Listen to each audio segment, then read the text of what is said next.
Hello dan kata-kata dia yang ada.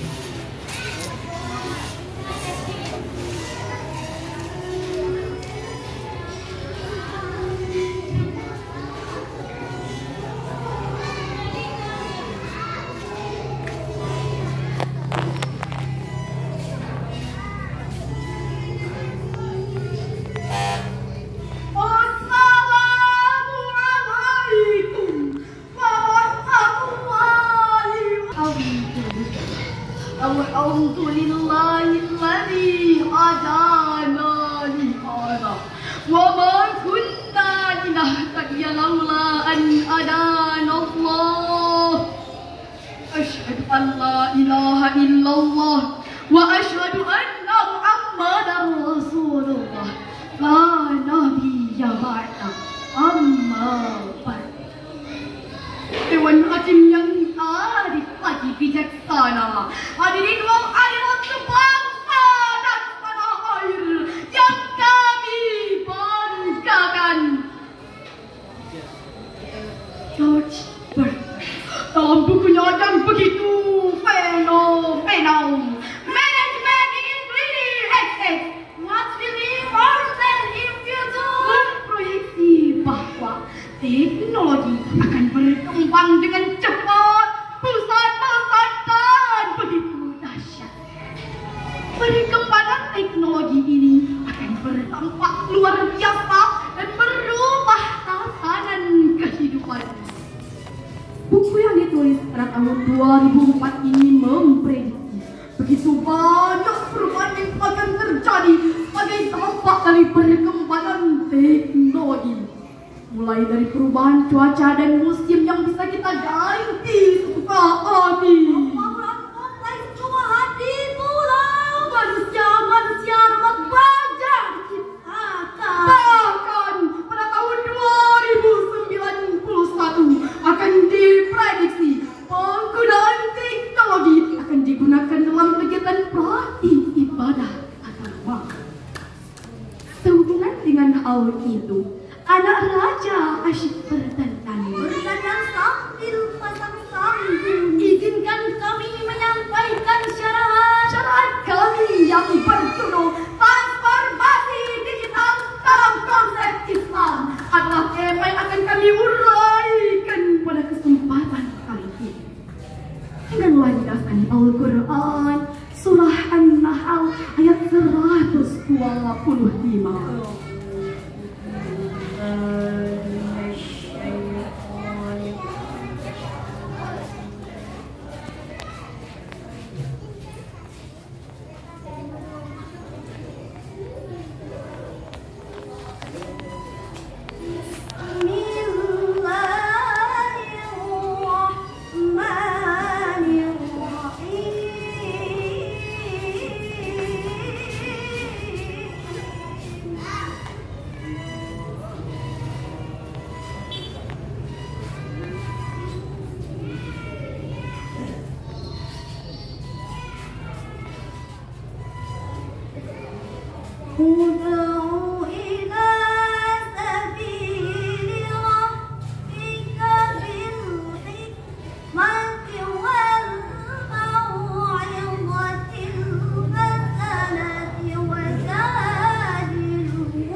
ilmu balaghah. Ayat tersebut menggunakan gaya bahasa dalam insya'an, dalam bentuk amar, yaitu sebuah ungkapan yang menunjukkan tuntutan di atas pada objek yang di bawahnya.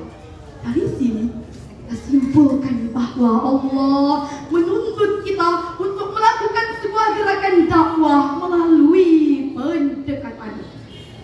Hadirin, ibarat dua mata pisau, perkembangan teknologi memberikan dampak yang sangat besar sekaligus memberikan ancaman bagi praktik ibadah keagamaan. Perkembangan teknologi informasi telah mengantarkan kita pada era di mana dakwah tersebar luas tak terbahas dari tingkat lokal hingga internasional, hingga ke dunia maya, dari musola masuk ke ruang-ruang biara hingga gereja, yang mendengarkan puluhan hingga jutaan, kajian yang menggunakan kitab-kitab kuning dan tebal hingga kitab berbasis digital. Namun sayang hadirin, dakwah di era digital masih belum sesuai dengan harapan. Masih banyak dai-dai yang gagap teknologi, sehingga media banyak isi oleh tayangan-tayangan yang merusak pikiran dan hati, seperti dengan pornografi dan porno aksi, berita kontroversi, ancaman hoak dan provokasi. Bahkan media menjadi sarana penyebaran ideologi yang bisa berubah jati diri generasi muda bangsa ini. Jika ini dibiarkan hadirin, maka generasi muslim yang akan datang semakin terdegradasi. Hadirin, Imam As-Sa'di dalam kitabnya Taysirul Karimir Rahman fi Tafsiri Kalamir Rahman 15 halaman 252 menjelaskan bahwa yang dimaksud dengan al-hikmah adalah setiap orang harus didakwahi sesuai dengan keadaan, pemahaman, sambutan serta ketaatannya. Pandangan ini menunjukkan bahwa dakwah bersifat dinamis, artinya menyesuaikan dengan kondisi dari objek dakwahnya. Ibarat seorang dokter, seorang dai juga harus bisa memahami kondisi pasiennya, sehingga dia bisa dengan tepat menentukan jenis obat dan dosisnya. Hadirin, dengan demikian dakwatun bil hikmah mendorong adanya transformasi dakwah di era digital dengan menghadirkan konten-konten yang indah, namun tetap berfaedah. Konten-konten dakwah juga harus unik, asyik, dan menarik, sehingga anak yang kecanduan main game putih memilih mendengarkan ceramah, mak-mak yang biasa mencari berita artis idaman beralih ke tayangan pengajian, bapak-bapak yang asyik nonton bola di rumah lebih memilih mendengarkan ceramah.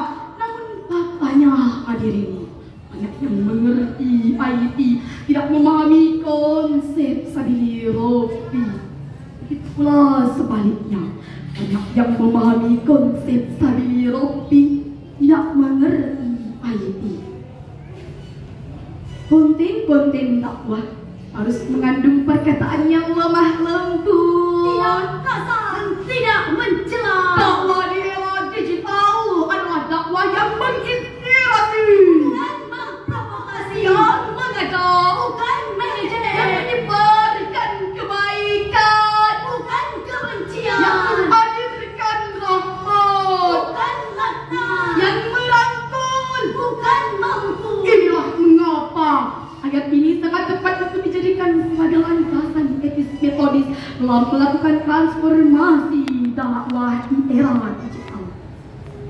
Era digital, karakteristik utamanya yaitu informasi yang terbuka dan bebas, juga menuntut kita untuk siap menjawab setiap permasalahan.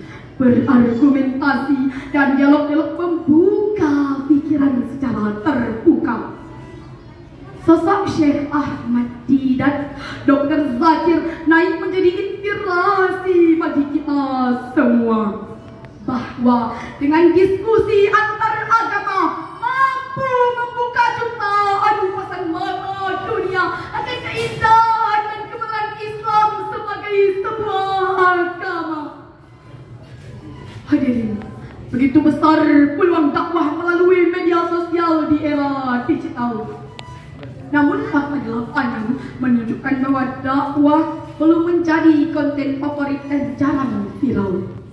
Kalinya viral biasanya tentang isu Islam yang radikal dan fundamental. Konten hiburan seperti drama Korea, musik orkestra, ragam olahraga, berita artis dan rumah tangga mereka lebih diminati oleh masyarakat Indonesia dibanding dengan ceramah agama.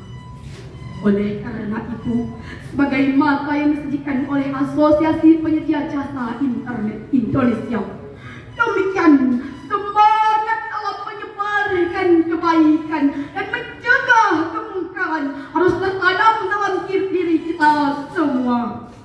Allah Subhanahu wa Ta'ala memberikan kita gelar khairul ummah sebagai umat terbaik yang telah Allah jelaskan dalam firman-Nya, surah Ali Imran ayat 110.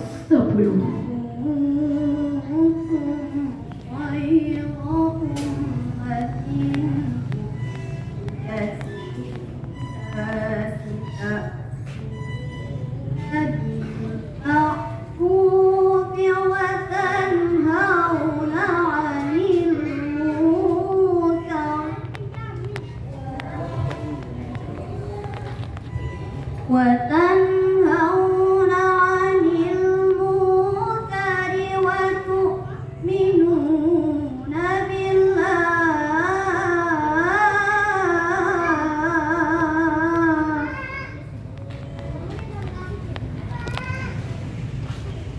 ولو آمن أهل الكتاب لكان خيرا لهم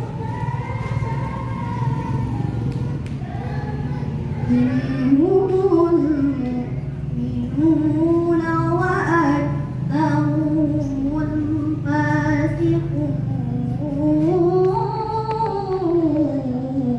الفاسقون صدق الله العظيم. Umat Islam adalah umat terbaik yang dilahirkan untuk manusia, karena kamu menyuruh berbuat yang ma'ruf dan mencegah dari yang mungkar, dan beriman kepada Allah. Sekiranya ahli kitab beriman, tentulah itu lebih baik bagi mereka. Di antara mereka ada yang beriman, namun kebanyakan orang-orang yang fasik. Maha benar Allah dengan segala firman-Nya. Ayat tersebut jadi monster bagi kita untuk siap tampil menjadi agent of change yang menyuarakan kebenaran mengisi ruang kosong dengan hal-hal yang penuh dengan kebaikan. Jangan sampai ruang informasi diisi dengan hal-hal yang jauh dari kebenaran. Dewan Hakim yang arif lagi bijaksana. Dari uraian yang tadi dapat disimpulkan bahwa transformasi dakwah di era digital dapat dilakukan pada dua bagian. Pertama, transformasi dakwah dari era tradisional ke era digital. Kedua, dari narasi yang penuh benci menjadi narasi yang menginspirasi. Dari debat yang menegangkan menjadi debat yang menyenangkan. Tetap bersama meski pandangan kita berbeda. Untuk mengakhiri syarahan kita pada kali ini, izinkanlah kami menyampaikan menyampaikan sebuah lagu. Dalam suci menyentuh kalbu Berjuang maju serentak mencapai kemenangan. kemenangan, Negara, bangsa dan keadilan. keadilan. Jihad hidupkan. Panggilan jihad hidupkan. Dalam suci menyentuh kalbu berjuang, maju serentak mencapai kemenangan. Untuk negara, bangsa dan keadilan. Panggilan jihad hidupkan. Panggilan jihad hidupkan. MTQ kecamatan di Sungai Kerjaan. Para kafilah pun beraksi. Mohon maaf bila ada kesalahan. Cukup sekian. Terima kasih. Sekian dan demikian. Wabillahi taufik wal hidayah. Wassalam.